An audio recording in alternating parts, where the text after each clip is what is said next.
जय जगन्नाथ जय श्री कृष्ण राधे राधे। आज आम पाठ करवा चैत्र मास कृष्ण पक्ष एकादशी महात्म्यर व्रत कथा जोटा कि पाप मोचनी एकादशी नाम नामित। तेबे आपण माने मन देकिरी शुणंतु, कथाटी अधारु स्किप करिवेनी, संपूर्ण कथाटी को शुणंतु। आपण माने जानिचंती जे एकादशी रो तिथि किछि स्वतंत्र महत्व रहिछि। यह नारायण विष्णुंकर अति प्रिय तिथि। एणु एकादशी व्रत पालन कले भगवान विष्णुंकर आशीर्वाद रही थाए और सबु प्रकार पाप खंडित होता है बोली आमर विश्वास अच्छी। तेबे आपण माने आगरु जानिचंती जे काहींकि एकादशी पालन करा जाए और एकादशी पालन करिवार केतोटी विधि नियम।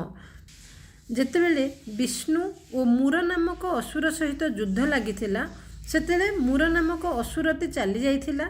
एही समय विष्णु जोग निद्रा रे जाइचंती और तार सुजोग नहीं असुर पुणी थरे विष्णु को मारिबा को आसिला।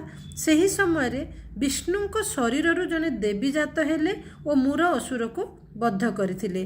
तापर विष्णुंकर जेतेबेले चेता फेरी पाइला, देखिले जे तांको सामने रे असुर बद्ध होईची और देवी ठिया होईचंती। तेबे से देवी को किए बोली पचारिबारु देवी जनक कहिले आपणकर ही शक्ति। तापरे देवी को ऊपर नारायण विष्णु अत्यंत प्रसन्न हेले। जेहेतु से दिन एकादशी तिथि थिला एणु तांको नाम देले एकादशी देवी और से तांको आशीर्वाद देले जे जिए एही एकादशी तिथि रे तुमको पूजा करिब भक्ति करिब सी सबु पापरु खंडित हेब और मोर आशीर्वाद पाइब। एणु समस्ते तापर ठारू एकादशी तिथि पालन कले, कहीं आमे जानिकी पाप न कले मध्य आमर जान अनजान रे मध्य केतेक पाप करथाऊ। जेमितिक आमे चलीगला रास्तार जदि पिंपुड़ीटा आम पाद तले आसिकी जदि मरी जाउची ताहले सेटा भी आमको पाप लागिला। केतेले भूल बसतः आमे जदि काहाकू कटु कथा कहि देथाऊ ताहले सेटा मध्य पाप। एमिति अजानतरे मध्य आमर केतेक पाप थाए। तेबे एही जदि आमे जदि 24टी एकादशी व्रत पालन करिबा ताहले आमर सेही सब पाप खंडन होइथाए। एही व्रत निश्चित रूपे करबा उचित। आ एही व्रत कले केतेक विधि विधान मध्य पालन करबा उचित, जेभली शस्य खाइबा नहीं, कारण सेही दिन एकादशी तिथि रे शस्य रे पाप पुरुष रही थांते। जेणु एणु जो माने शस्य खाइबे पापटा सेमानक पाखु चली जाई थाए। तापर आमे तेल लगाइबा नहीं, आमे सामुद्रिक लुण खाइबा नहीं। से दिन आमे संधेव लुण व्यवहार करि परिबा। खाद्य रे जो माने निर्जला करि पारुचंती भल कथा, जो माने जल आहार करिकिना रहि पारुचंती सेटा भी भल कथा। नहले जदि फल खाई पारुचंती फल आहार करले मध्य भल कथा। नहले सागु किंबा सिंगड़ार अट्टा एही भली किछि जिंस खाइकिरी आमर शस्य जातीय खाद्य वर्जन करिकिरी उपवास करबा उचित। तेबे ए उपवास करबा दिन भगवान को नाम रे आम दिनटी समर्पण करदेबा उचित। भगवान को आम जेते से दिन नाम स्मरण करि परिबा, भगवान को ध्यान करि परिबा, अन्य कहा विषय रे आमे कहार निंदा करिबा नहीं, कहाकू हृदय को आघात कला भली कथा कहिबा नहीं, से दिन मिथ्या कहिबा नहीं। जेते रही परिबा में मौन रही भगवान को जदि ध्यान करिबा ताहले से दिनटी आमर टोटाली आमे दिनटी भगवान को पई समर्पित करदेबा। आमे आमर कर्तव्य करिबा, कर्तव्य कले मध्य आमर मनटा जेबली भगवान को पाखरे थिबो, आमे सेही भली आमर सबु काम रे आमर चिंतन रे भगवान रहिबा उचित। आ एही आमलकी एकादशी रे अँला वृक्षर मध्य पूजार विधि विधान रही। से दिन अँला वृक्ष रे दीप जालिबे। आ जागरण रहिबाटा एही एकादशी व्रतर गोटे मुख्य उद्देश्य जागरण रहिबा। से दिन राति रे न सोई भगवान कर नाम जप करिबा, भगवान कर संकीर्तन करिकिरी से रातिटा कटाइबा। तेबे भगवान कर बहुत आमे निश्चित भाव में आशीर्वाद पाइबा और एकादशी व्रतर फल पाइबा। आ एकादशी तिथि परे द्वादशी पारण समय रे आमर व्रत भांगिबा उचित। तेबे चलंतु आरंभ करिबा आजिर व्रत कथा। शान्ताकारं भुजगशयनं पद्मनाभसुरेशं विश्वाधारं गगनसदृशं मेघवर्णं शुभांगं लक्ष्मीकान्तं कमलनयनं योगीर्भिध्यानगम्यं वन्दे विष्णु भवभयहरं सर्वलोकैकनाथं सर्वलोकैकनाथं। जगन्नाथं कृष्णाय गोविन्दाय गोपालाय गोपीजनवल्लभाय नमः। नीलाचलनिवासाय नित्याय परमात्मने बलभद्रसुभद्राभ्यां जगन्नाथाय ते नमः। नवमोऽध्यायः। युधिष्ठिर उवाच फाल्गुन कृष्ण एकादशी ଯାହାକୁ ଆମଳକି ଭାସି ଶୁଣିଲି ଯାହାର ମହିମା ଅତି କ୍ରମିଚ୍ଛ ଜ୍ଞାନ ସୀମା। ଚୈତ୍ରର କୃଷ୍ଣ ଏକାଦଶୀ କହିବା ନାମ ବିଧି ମିଶି। ଶ୍ରୀକୃଷ୍ଣ ଉବାଚ କୃଷ୍ଣ କହନ୍ତି ପଣ୍ଡୁସୁତ ଯାହା ପଚାର ଲୋକହିତ। ଏ ଏକାଦଶୀର ବିଶେଷ କହିଯା ଅଛନ୍ତି ଲୋମସ। ମାନ୍ଧାତା ରାଜା ପଚାରନ୍ତେ ଯାହା କହିଲେ ଲୋକହିତେ। ମାନ୍ଧାତା ଉବାଚ ଲୋକମାନଙ୍କ ହିତ ପାଇଁ ତୁମ୍ଭଙ୍କୁ କିଛି ପଚାରଇ। ଚୈତ୍ର କୃଷ୍ଣ ଏକାଦଶୀ କେଉଁ ନାମରେ ତାକୁ ଭାସି। ଏଥିରେ କି ଫଳ କି ବିଧି କହିବା ତେବେ ତପୋନିଧି। ଲୋମସ ଉବାଚ ଚୈତ୍ର କୃଷ୍ଣ ଏକାଦଶୀ ନାମେ କାମଦା ବୋଲି ଭାସି। ସେ ସର୍ବସିଦ୍ଧି ପ୍ରଦାୟିନୀ ଜାଣ ମାନ୍ଧାତା ନୃପମଣି। ପୂର୍ବେ କୁବେର ବନ ଦେଶ ବସନ୍ତ କଲାକ ପ୍ରବେଶ। ପୁଷ୍ପିତ ହେଲେ ଲତାମାନେ ମଧୁପ ମତ୍ତ ମଧୁପାନେ। କୋକିଳ କୁହୁ ରାବ କଲେ ଚ୍ୟୁତ ବକୁଳ ବଲ୍ଲଭିଲେ। ଉଚ୍ଛୁକ ଅସୁର ଅପ୍ସରା ଗନ୍ଧର୍ବ ତୁଲେ ହେଲେ ତୋରା।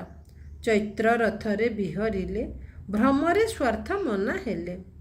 ବାଦିତ ଗୀତ ଧ୍ୱନି ମିଳେ କୋକିଳ କଫ ରୁହ ମିଳେ। ମନ ବିକାର ମୁନି ଗଣେ ଉଚ୍ଛୁକ ହେଲେ ଅନ୍ୟ ବଣେ।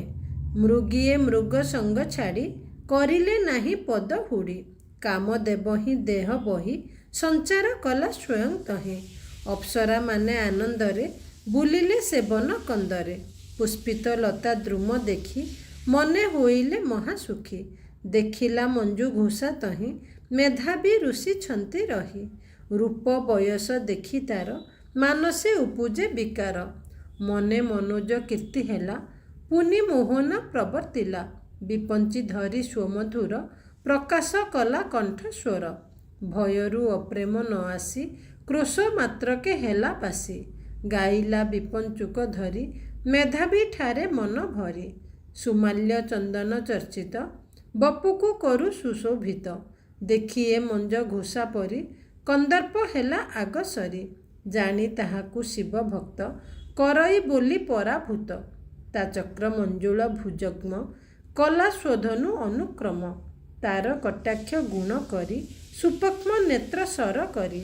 ତା କୁଚ ରୁଟ କୋଟଲ କଲା ବିନୟ ସାବଧାନ ହେଲା। ମଞ୍ଜୁ ଘୋଷାର ମଞ୍ଜୁ ରୂପ କଲା ଆପଣା ସେନା ଗୋପ। ଦେଖି ମେଧାବୀ ରୂପ କଳା କାମେ ପୀଡ଼ିତ ସେ ଅବଳା। ଶୋଭା ଅପର ସ୍ମର ପରି ଶୀତ ପବିତ୍ର ଦଣ୍ଡଧାରୀ। କରୁଣ ସେ ମେଧାବୀ ଋଷି ଚ୍ୟବନ ଆଶ୍ରମ ନିବାସୀ। ସେଠାରେ ମଞ୍ଜୁ ଘୋଷା ଆସି ମୁନିଙ୍କୁ ଚାହିଁନ ପ୍ରେୟସୀ। ଆରତ ସମ ପାଇ ନାରୀ ଗାଇଲା ମନ୍ଦ ମନ୍ଦ କରି। ସୁବିଦ୍ୟା ସିଦ୍ଧ ପ୍ରଦା ଜାଣି ନିତ୍ୟ ଆରମ୍ଭ କଲା ଆଣି। ମେଖଳା କିଙ୍କିଣୀର ଧ୍ୱନି ନୂପୁର ସିଞ୍ଚିତକୁ ଘେନି। ବଳୟ ଋଣ କତ୍କାର କଲା କି କାମ ଜୟ ଘୋଷ ଦେଲା। ଚାହିଁ ଚକିତ ମୁନି ବର ମନେ ବାଜିଲା ସ୍ମର ସର। ପଦନୟନ ନ ଚଳିଲେ ମଞ୍ଜୁ ଘୋଷର ବଶ ହେଲେ। ମୁନିଏ ଏତାଦୃଶ କରି ଦେଖି ପାଖରେ ବଳି ନାରୀ। କଟାକ୍ଷ ଭାବ ହାବ କରି ମୋହିତ କଲା ଅବିକାରୀ। ବାଣୀକୁ ଥୋଇ ଆଲିଙ୍ଗନ କଲା ସେ ମୁନିଙ୍କୁ ବହନ। ମୁନି ଦିଶିଲେ ମନୋହାରୀ ବଲ୍ଲରୀ ବୃତ ତରୁ ପରି। ଲକ୍ଷଣେ ଦେଖି କାମ ତତ୍ତ୍ୱ ଗଲା ଦେହରୁ ଶିବ ତତ୍ତ୍ୱ। ରସିକା ରତି ରସ ଭୋଳେ ରାତ୍ର ଦିବସ ନ ଜାଣିଲେ। ଯେବେ ମୁନିର କର୍ମ ବେଳା ଜାଣି ବିମୁଖ ହେଲା ବାଳା। ତେବେ ବହୁତ ଚାଟୁ କରି ରତେ ପ୍ରବର୍ତ୍ତେ ତପଚାରି। ନିଜ ଆଚାର ଲୋପ କରି ଗଲା ବହୁତ କାଳ ସରି। ନିଜ ଭୁବନେ ଉଚ୍ଛୁକିତ ହୁଅନ୍ତେ ମଞ୍ଜୁ ଘୋଷ ଚିତ୍ତ। ଯିବାକୁ ମାଗିଲେ ଅନୁଜ୍ଞା ତହିଁକି ଋଷି କଲେ ଆଜ୍ଞା। ପ୍ରଭାତ ସନ୍ଧ୍ୟା ଅବଧାରୀ ଆସମ ସମୀପେ ସୁନ୍ଦରୀ। ଶୁଣିଏ ଆଜ୍ଞା ମୁନିଙ୍କର ଭୟରେ ନ ଦେଇ ଉତ୍ତର। ରମିଲା ପୁଣି ସଙ୍ଗେ ରହି ବହୁତ କାଳ ଭୀତ ହୋଇ। ତ୍ରିଦିନ ନବ ମାସ ଅନ୍ତ ବର୍ଷକ 55। ରମିଲା ପୁଣି ଅର୍ଦ୍ଧନିଶା। ରମି କହିଲା ମଞ୍ଜୁ ଘୋଷା, ଯିବି ଗୃହକୁ ମହାବାହୁ, ଅନୁଜ୍ଞା ମୋତେ ଦେବା ହେଉ। ଶୁଣି ମେଧାବୀ ଆଜ୍ଞା ଦେଲେ, ଏ ପ୍ରାତଃ କାଳ ଅବହେଳେ। ଶୁଣ ମୋ ବଚନେ ସନ୍ଦେହ, ସନ୍ଧ୍ୟା ସାରିବା ଯାଏ ରହ। ଏ ବାକ୍ୟ ମୁନିଙ୍କର ଶୁଣି ଆନନ୍ଦ ହୋଇଲା ରମଣୀ। କହିଲା କିଛି ସ୍ମିତା କରି, ସେ ସୁବିସ୍ମିତା ବର ନାରୀ। ଅପ୍ସରୀ ଉପାଚ, ଆହେ ଅଘନ ମୁନି ବର, ସ୍ମରେ କେତେକ ସନ୍ଧ୍ୟା ତୋର। ସେ କାଳ ପ୍ରମାଣ କହିବା, ମୋଠାରେ ସଦୟ ହୋଇବା। ପ୍ରଫୁଲ୍ଲ ନେତ୍ର ହୋଇ ମୁନି କାଳ ପ୍ରମାଣ କଲେ ପୁଣି। ତା ତୁଲେ ସେ ରମିଲେ ପୁଣି 57 ମାସ ଜାଣି। ପୁଣି ଉଛୁକେ ମଞ୍ଜୁ ଘୋଷା, ନମିଲା କରି ଯିବା ଆଶା। କ୍ରୋଧ ବିହିଲେ ମୁନି ବର, ଦିଶିଲେ ଜ୍ୱାଳା ମାଳାଧର। ନେତ୍ର ଦୁଇରୁ ବିଷ୍ଣୁଲିଙ୍ଗ, ମୁକ୍ତ କରନ୍ତି କୋପଲିଙ୍ଗ। କ୍ରୋଧରେ କମ୍ପଇ ଅଧର, ସହଜେ ଏତ ଦଣ୍ଡଧର। ସେ କାଳ ରୂପ ପରିମାଣି, ଚାହିଁଣ ମୁନି ସେ ରମଣୀ। ଦୁଃଖ ଅର୍ଜିତ ତପୋଘର, କ୍ଷୟକୁ ନେଲୁ ତୁ ମୋହର। ଏମନ୍ତ ବୋଲି ମୁନି ବର, ବାରଜ କଲେ ତା ବପର। ଧିକ ତୁ ମହିବା ସ୍ୱଭାବ, ଧିକ କପଟ ପ୍ରୀତି ଭାବ। ପିଶାଚ ହୁଅ ଏହି କ୍ଷଣେ, ନ ପଡ଼ୁ ଏ ରୂପ ଲକ୍ଷଣେ। ସାପକୁ ଶୁଣି ଏତ ବୃଷା, କମ୍ପି ବୋଇଲା ଏ ମୋ ଦଶା। ତୁମ୍ଭ ସଦୟେ ମୁନି ବର, ଏ ସାପ ନିଷ୍କୃତି ବିଚାର। ଏମନ୍ତେ ବୋଲି ପାଦେ ପଡ଼ି, ପାଣି ପଙ୍କଜ ପଦ ଲୋଡ଼ି। ବୋଇଲେ ଅପରାଧ ମୋର, କ୍ଷମା କରିବ ମୁନି ବର। ଚବନ 5-7 ପଦେ, ସନ୍ଥଙ୍କ ସଙ୍ଗ ହୁଅ ମୁଦେ। ତୁମ ସଙ୍ଗରେ ମୁନି ବର, ନେଲି ମୁଁ ବହୁତ ବତ୍ସର। ଏହେତୁ ଆହେ ମୁନି ବର, ମୋଠାରେ ଅନୁକମ୍ପା କର। ମୁନିରୁବାଚ, କଲୁ ମୋ ମହାତପକ୍ଷୟ, ଏଥିରେ ଅଛି କି ଉପାୟ। ଶୁଣି ବାମାର ଦୀନବାଣୀ, ଦୟାରେ ମୁନି ବର ଭଣି।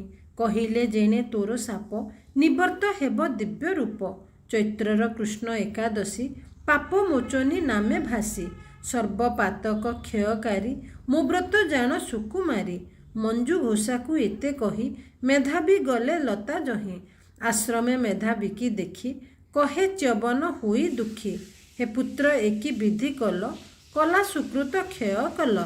ମେଧାବ୍ୟୁବାଚ, ହେତାତ କଲି ମୁଁ ପାତକ, ରମିଲି ଅପସରି ଏକ। କହିବା ପ୍ରାୟଶ୍ଚିତ ତାତ, କେଣେ ଏ ପାପ ହେବ ହତ। ଚ୍ୟବନ ଉବାଚ, ଚୈତ୍ରର କୃଷ୍ଣ ଏକାଦଶୀ, ସେ ସର୍ବପାତକ ବିଧ୍ୱଂସୀ। ପାପ ମୋଚନ ନାମ ବହି, ସମସ୍ତ ଶାସ୍ତ୍ରେ ଖ୍ୟାତ ହୋଇ। ସେ ଏକାଦଶୀ ବ୍ରତ କର, ଆତ୍ମାକୁ ଆପନେ ଉଦ୍ଧର। ମେଧାବୀ ପିତା ବାକ୍ୟ ଶୁଣି, କଲେ ସେ ବ୍ରତ ତତ୍ତ୍ୱ ଜାଣି।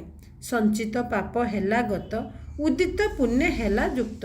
ଏ ବ୍ରତ ମଞ୍ଜୁ ଘୋଷା କରି, ପିଶାଚ ପାପରୁ ଉଦ୍ଧରି। ପୂର୍ବୁ ଅଧିକ ରୂପ ବହି, ସ୍ୱର୍ଲୋକେ ଗଲା ଥିଲା ଯହିଁ। ଲୋମସ ଉବାଚ, ଏ ପାପ ମୋଚିନିକା ବ୍ରତ, କରିବ ଯେ ଅବା ନିୟତ। ତାର ସମସ୍ତ ପାପ କ୍ଷୟ, ହୁଅଇ ନୃପ ନିସଂଶୟ। ପଢ଼ଇ ଯେ ଅବା ଶୁଣଇ, ଧେନୁ ସହସ୍ର ଫଳ ପାଇ। ଗୁରୁ ତଳ୍ପଗ ମହାପାପୀ, ସୁବର୍ଣ୍ଣ ହାରି ଯେ ସୁବ୍ରାପୀ। ଏମାନେ ଏହି ବ୍ରତ କରି, ଏ ସର୍ବ ପାପୁ ଯାନ୍ତି ତରି। ବହୁତ ପୁଣ୍ୟ ଏହି ବ୍ରତେ, ଏଣୁ ଏ ଉତ୍ତମ ଜଗତେ। ଇତି ଶ୍ରୀ ଭବିଷ୍ୟତ ପୁରାଣେ ଚୈତ୍ର କୃଷ୍ଣ ପାପ ମୋଚିନି ନାମ ଏକାଦଶୀ ମହାତ୍ମେ ନବମୋଧ୍ୟାୟ। ଭୀମସ୍ୟାପି ରଣେ ଭଙ୍ଗो ମୁନେରପି ମତିଭ୍ରମ ଯଦି ଶୁଦ୍ଧମ ବା ମମ ଦୋଷ ନ ବିଦ୍ୟତେ। ଜୟ ଶ୍ରୀକୃଷ୍ଣ। ତେବେ ଇଏ ଥିଲା ପାପ ମୋଚନୀ ଏକାଦଶୀ ମହାତ୍ମ୍ୟର ବ୍ରତ କଥା। ଆଶା କରୁଛି ଆପଣମାନେ ବୁଝିପାରିଥିବେ। ଯୁଧିଷ୍ଠିର ଶ୍ରୀକୃଷ୍ଣଙ୍କୁ ପଚାରୁଛନ୍ତି, ହେ କେଶବ, ଚୈତ୍ର ମାସ କୃଷ୍ଣପକ୍ଷ ଏକାଦଶୀର ନାମ କ'ଣ, ଆଉ ଏଇ ବ୍ରତର ଫଳର କ'ଣ ମହିମା। ଆଉ କୃଷ୍ଣ ଯୁଧିଷ୍ଠିରଙ୍କୁ ବୁଝେଇକିରି କହୁଛନ୍ତି, ଯାହାକି ଲୋମସ ଋଷି କହିଛନ୍ତି। ମାନ୍ଧାତା ରାଜା ପଚାରିଛନ୍ତି ଲୋମସଙ୍କୁ, ଆଉ ଲୋମସ ଋଷି ଯାହା କହିଛନ୍ତି ମାନ୍ଧାତା ରାଜାଙ୍କୁ, ସେଇ କଥା ଶ୍ରୀକୃଷ୍ଣ ଯୁଧିଷ୍ଠିରଙ୍କୁ କହୁଛନ୍ତି। ଏହି ଚୈତ୍ର ମାସ କୃଷ୍ଣପକ୍ଷ ଏକାଦଶୀର ନାମ ହେଉଛି କାମଦା ଏକାଦଶୀ, ଯେଉଁଟାକି ପାପ ମୋଚନୀ ଏକାଦଶୀ ମଧ୍ୟ କୁହାଯାଏ। ବସନ୍ତ ଋତୁର ସମୟ ଆସିଯାଇଛି, ଆଉ ବଣରେ ସ୍ୱର୍ଗର ଅପ୍ସରାମାନେ ଆସି ବିଚରଣ କରୁଛନ୍ତି, ସେମାନେ ତାର ଆନନ୍ଦ ଉଠାଉଛନ୍ତି। ସେହି ସମୟରେ ମଞ୍ଜୁଘୋଷା ନାମକ ଜଣେ ଅପ୍ସରୀ ଥିଲେ, ତାଙ୍କର ଦୃଷ୍ଟି ପଡ଼ିଲା ମେଧାବୀ ଋଷିଙ୍କ ଉପରେ, ଯିଏକି ତପସ୍ୟା କରୁଥିଲେ। ସିଏ ଜଣେ ଶିବ ଭକ୍ତ ଥିଲେ। ମଞ୍ଜୁଘୋଷା ମେଧାବୀ ଋଷିଙ୍କର ତପସ୍ୟା ଭଙ୍ଗ କରିଛନ୍ତି, ଆଉ ମେଧାବୀ ଋଷି ମଧ୍ୟ ମଞ୍ଜୁଘୋଷାଙ୍କ ରୂପରେ ସୌନ୍ଦର୍ଯ୍ୟରେ ମୋହିତ ହୋଇଯାଇଛନ୍ତି, ତାଙ୍କର ତପସ୍ୟା ଭଙ୍ଗ କରିଦେଇଛନ୍ତି, ଆଉ ସିଏ ମଞ୍ଜୁଘୋଷାଙ୍କ ସହିତ ରହିଛନ୍ତି। ତାଙ୍କର କାମନା ବାସନା ହେତୁ ସିଏ କ'ଣ କରିଛନ୍ତି ନା ତାଙ୍କର ତପସ୍ୟାକୁ ଭୁଲି ଯାଇଛନ୍ତି। ମଞ୍ଜୁଘୋଷାର ମଞ୍ଜୁ ରୂପ କଲା ଆପଣା ସେନା ଗୋପ, ଦେଖି ମେଧାବୀ ରୂପ କଳା, କାମେ ପୀଡ଼ିତ ସେ ଅବଳା। ସେ ଏଭଳି ତପସ୍ୟା ଭୁଲି ଯାଇକରି ସେ କାମ ବାସନାରେ ବୁଡ଼ି ରହିଲେ। ଏଭଳି କିଛି ବର୍ଷ ବିତିଯିବା ପରେ ମଞ୍ଜୁଘୋଷା ସ୍ୱର୍ଗକୁ ଫେରିଯିବାକୁ ଚାହିଁଲେ, କିନ୍ତୁ ମେଧାବୀ ଋଷି ତାଙ୍କୁ ଛାଡ଼ିଲେ ନାହିଁ। ଆଉ କିଛି ସମୟ ତାଙ୍କ ପାଖରେ ରହିବାକୁ ସେ ଚାହିଁଲେ। ତାପରେ ମଞ୍ଜୁଘୋଷା ତାଙ୍କୁ କହିଛନ୍ତି ଯେ କେତେ ବର୍ଷ ହେଲା ଆକଳନ କରିବା ପାଇଁ। ତ ମେଧାବୀ ଋଷି ଯେତେବେଳେ ଦେଖିଛନ୍ତି ସମୟ ଆକଳନ କରିଛନ୍ତି, ତାଙ୍କ ମୁଣ୍ଡରେ ସେତେବେଳେ ବୁଦ୍ଧି ପଶିଛି, ଆଉ ସେ ସେତେବେଳେ ମଞ୍ଜୁଘୋଷାଙ୍କ ଉପରେ ରାଗି ଯାଇକରି ଅଭିଶାପ ଦେଇଛନ୍ତି, କୋପ ହୋଇଯାଇଛନ୍ତି, ତୁ ହିଁ ମୋର ତପସ୍ୟା ଭଙ୍ଗ କଲୁ ବୋଲି। ଆଉ ସେ ଅଭିଶାପ ଦେଇ କହିଲେ ମଞ୍ଜୁଘୋଷାକୁ, ତୁ ପିଶାଚୀ ରୂପ ନ ଧାରଣ କରେ, ଯେହେତୁ ଏଇ ସୌନ୍ଦର୍ଯ୍ୟ ଦେଖେଇକରି ତୁ ମୋର ତପଭଗ୍ନ କଲୁ, ତୁ ଏବେଠୁ ପିଶାଚୀ ରୂପ ଧର। ତ ସେତେବେଳେ ମଞ୍ଜୁଘୋଷା ବହୁତ କାନ୍ଦି କାନ୍ଦି ନିବେଦନ କରିଛନ୍ତି, ହେ ପ୍ରଭୁ, ତୁମେ ତ ମୋ ସାଙ୍ଗରେ ଏତେ ବର୍ଷ ରହିଲ, ଆଉ ମୋତେ ଟିକେ ଦୟା କର, ମୋ ପ୍ରତି ଟିକେ କୃପା କର।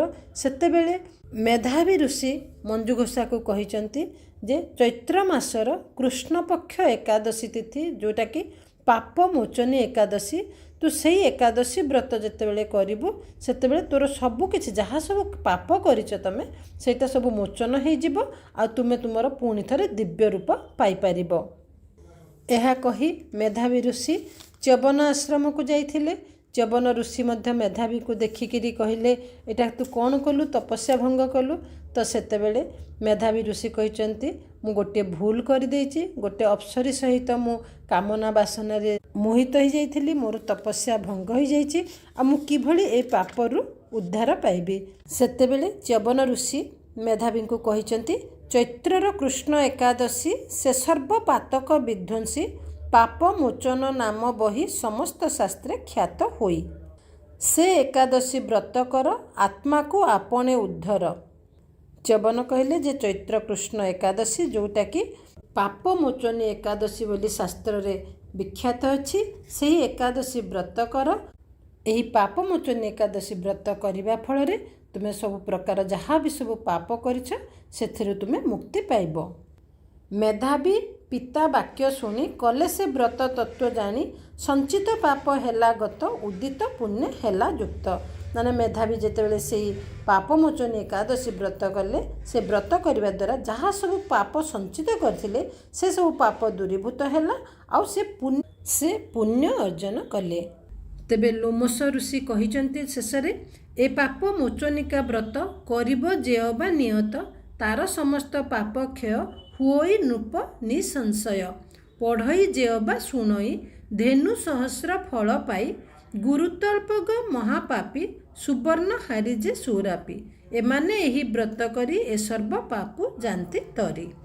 ବହୁତ ପୁଣ୍ୟ ଏହି ବ୍ରତେ, ଏଣୁ ଏ ଉତ୍ତମ ଜଗତେ। ମାନେ ଏହି ପାପ ମୋଚନୀ ବ୍ରତ, ଏକାଦଶୀ ବ୍ରତ ଯେଉଁମାନେ ବି ବିଧିବିଧାନର ସହିତ କରିବେ, ସେ ନିଃସଂଶୟରେ ସମସ୍ତ ପାପରୁ କ୍ଷୟ ହୋଇ ନୃପ ଯୋଗ ପାଇବେ। ଯିଏ ବି ଏହି ବ୍ରତ କଥା ଶୁଣିବେ କିମ୍ବା ପଢ଼ିବେ, ସେମାନେ ଧେନୁ ସହସ୍ର ଫଳ ପାଇବେ। ମାନେ ଗୋଧନ ଦାନର ଫଳ ପ୍ରାପ୍ତି ହେବ, ଆଉ ଯେତେ ବଡ଼ ଯେଉଁମାନେ ବି ଯେତେ ବଡ଼ ବି ପାପ କରିଛନ୍ତି, ସମସ୍ତେ ଏହି ବ୍ରତ କରି ଉଦ୍ଧାର ପାଇଛନ୍ତି। ଆଉ ଜଗତରେ ଏହି ବ୍ରତ ସବୁଠାରୁ ଉତ୍ତମ ବ୍ରତ ରୂପେ ପରିଗଣିତ ହୋଇଛି। ତେବେ ଆପଣମାନେ ଜାଣିଲେ ଏହି ବ୍ରତର ବିଧିବିଧାନ କେମିତି, ବ୍ରତର ଫଳ କ'ଣ ମିଳେ, କ'ଣ ଖାଇକିରି ଏହି ବ୍ରତ ପାଳନ କରିବେ, ସେଇଟା ତ ଆଗରୁ ଆପଣମାନେ ଜାଣିଛନ୍ତି। ଆପଣମାନେ ଏହି ଦିନ କେତେ ସଂଯତ ହେଇକିରି ରହିବେ, केतेक कौन कौ काम करेंगे कौ काम करेंगे से कथा मध्य आगरू कहीदेछि। बेसी कथबार्ता करेंगे नहीं, क्या सांगे आर्ग्युमेंट करेंगे नहीं, चारी चुगली क्या विषय निंदा कहार करेंगे नहीं, कहार हृदय को कष्ट देवे नहीं। जेते पारिबे आपण हरिचिंतन रे से दिन रहिबे। आउ आहारटा आपण माने आपणकर स्वास्थ्य देखिकी कहिबे। प्रकृत रे शास्त्र रे वर्णित होईछि एकादशी रे जलाहार, निर्जला, सजला आउ फलाहार। जल पीकिरी रही पारिबे, निर्जला मध्य रही पारिबे, नहले फलाहार करि पारिबे। किंतु स्वास्थ्य देखिकी आपण माने खाद्य ग्रहण करि पारिबे। तथापि यही दिन कौन खाइबे देखंतु, आलू, माटी आलू, अमृतभंडा, कंचा कदली, विभिन्न प्रकार फल मूल, कंदमूल, क्षीर, दही, छेना, घी एगुड़ाक सब खाई पारिबे। जंती कोली, ऋतु कोली एगुड़ाक सब खाई पारिबे। गोलमर्च व्यवहार करि पारिबे, संधैव लुण व्यवहार करि पारिबे। फल रस, बेलपणा, आखु रस, पइड पानी एगुड़ाक सब नहीं पारिबे। किंतु शस्यटा को टिके वर्जन करने को चेष्टा करेंगे। शस्य बदला मोर सिंगड़ा, अट्टा, सागु यही सब जिनस खाइबे। तापर विधि विधान सहित एकादशी व्रत करिबा परे द्वादशी आमर व्रतटा जानिचंती 3 दिन पालनीय अटे। एकादशी व्रतटा दशमी आपण मैंने पालन करेंगे। एक ओला भोजन करी सात्विक भोजन करी रहिबे। श्रीहरिंक ठारे चित्त निवेश करी प्रभुंक चरण रे मंजरी युक्त तुलसी अर्पण पूर्वक प्रभुंक स्मृति एवं श्रीमद् भागवत पुराण आदि भाव सहित श्रवण और पठन करेंगे। जो माने एकादशी रे भगवानंक सम्मुखरे कीर्तन, नामस्मरण और शास्त्र पठन पूर्वक रात्र जागरण करती, तुला जेपरी अग्नि रे दग्ध हुए तादृश सेमानंकर पाप समूह भस्मीभूत हो जाए। द्वादशी रे प्रातः स्नानादि समापन करी महाप्रभुंकर अर्चनादि समापन करी भावर सहित प्रार्थना करी कहिबे, हे महाप्रभु करुणा वरुणालय, ए दिन अकिंचनर यथाशक्ति व्रत आचरण रे संतुष्ट होई मोहर चित्त को आपणक श्रीचरण रे निविष्ट करंतु। एहा परे भक्तजन माने महाप्रभुंकर चरणामृत को ग्रहण करिवे, ता पारण करिवे, तापरे जहा भी खाद्य खाई पारिबे। आउरी मध्य ठाकुर को निवेदन करिवे, जान अजान रे जदि किछि मोर भूल हो जाए ताहाले क्षमा करिदियो बोली क्षमा प्रार्थना करिवे। तेबे आशा करुच्ची आपण मैंने जानीपारे एकादशी व्रत पालन नियम।